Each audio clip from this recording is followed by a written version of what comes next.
Hi, I'm Fazil Mihlar, editorial page editor of the Vancouver Sun. We are publishing a special issue of the Vancouver Sun on September 26th, edited by the Dalai Lama. And one of the topics that we are dealing with is microcredit and how it helps empower women economically. Certainly in the third world, as well as it's happening a little bit in the developed world.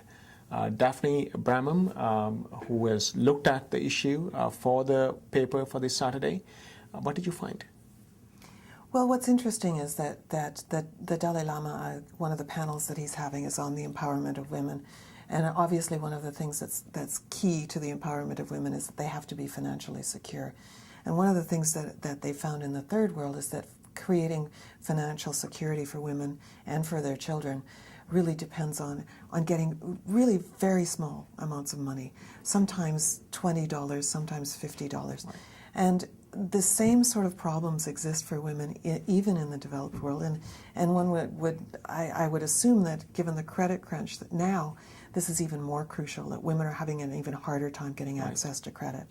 So there are some groups, mostly private groups, Yeah. who are doing microcredit. But Van City is the only financial institution in Canada that is doing microcredit, and most of their clients for microcredit are women.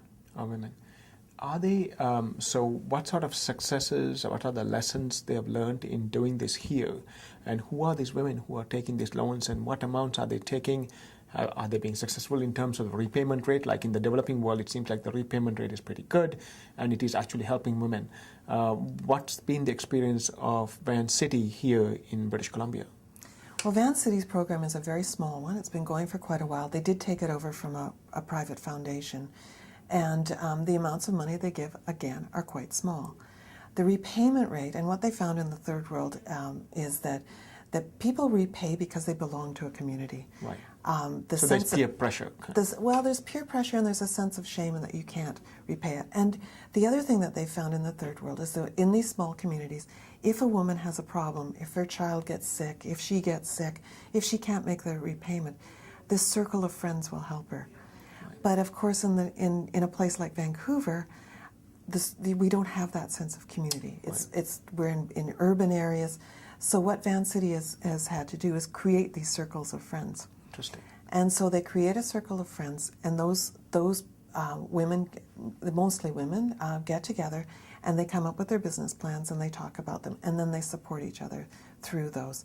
They don't pay for the other person's loans if they default, but they support them emotionally. They support them with, and they do things like I've heard stories of some of the women in these circles.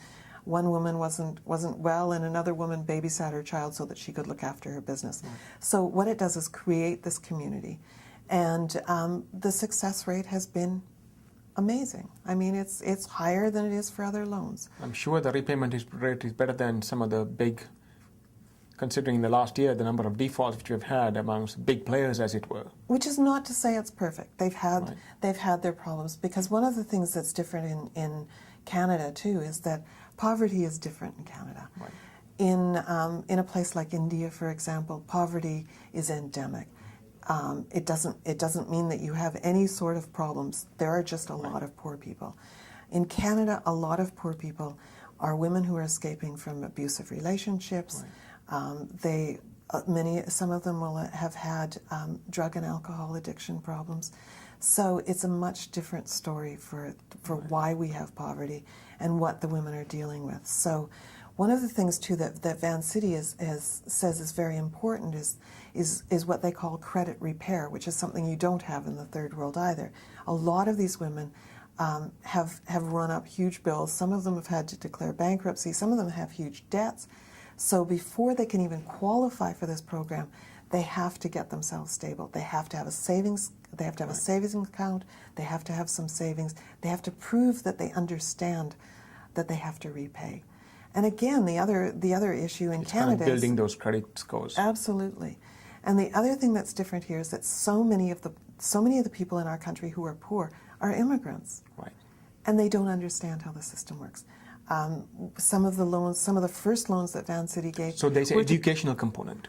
there's an educational component, and one of the things that Vancity is working very hard on is when they first started this program, a lot of the people who were getting the loans didn't speak English. They didn't speak French. And there was a concern that people were making commitments without really knowing what they were signing. They were signing documents. Some of them couldn't sign their names. They were thumbprints? They were thumbprints. And so now they're also trying to find partners in the community, groups like Success and other groups that are doing English as a second language training. Right. So those are building blocks. So microcredit in this country looks the same, but it has many different building blocks, different steps to get to the point of having microcredit. Seems to me there is some cautious optimism for these kinds of things, and it's inspiring to see this. I interviewed a couple of women who, and their stories are wonderful. The one woman who I've written about for Saturday, who I featured at Saturday, is Claudia Segovia.